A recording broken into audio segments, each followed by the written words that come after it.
Question d'environnement toujours. Sur la commune de Lacros, le conseil départemental a lancé en janvier dernier l'aménagement d'une piste cyclable.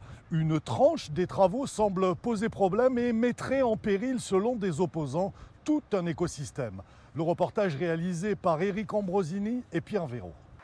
Parmi les zones concernées par cet aménagement, cette haie de cyprès plantée depuis 1977.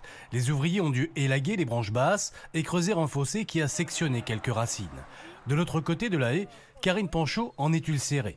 Responsable d'un centre de recherche et d'expérimentation sur les végétaux, elle estime que désormais les chances de survie de ces cyprès sont très faibles et c'est tout un écosystème qui pourrait être menacé. Et aujourd'hui, elle héberge des oiseaux qui sont listés sur la liste rouge du territoire national. Et il n'en a été absolument pas tenu compte par les réalisateurs du chantier.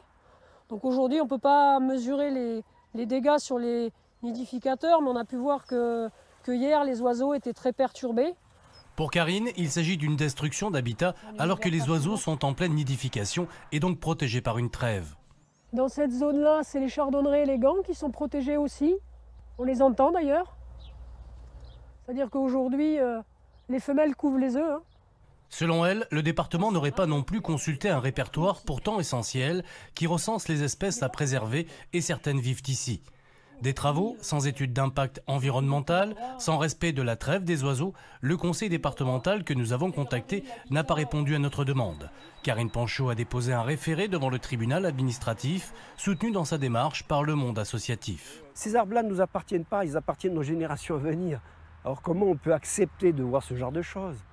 Des haies comme ça, nos petits-enfants, ils aimeraient bien les voir. Parce qu'un arbre et tout un système comme ça, c'est des niches écologiques. La justice devra maintenant se prononcer sur cette affaire. Les travaux doivent durer jusqu'au mois de juillet.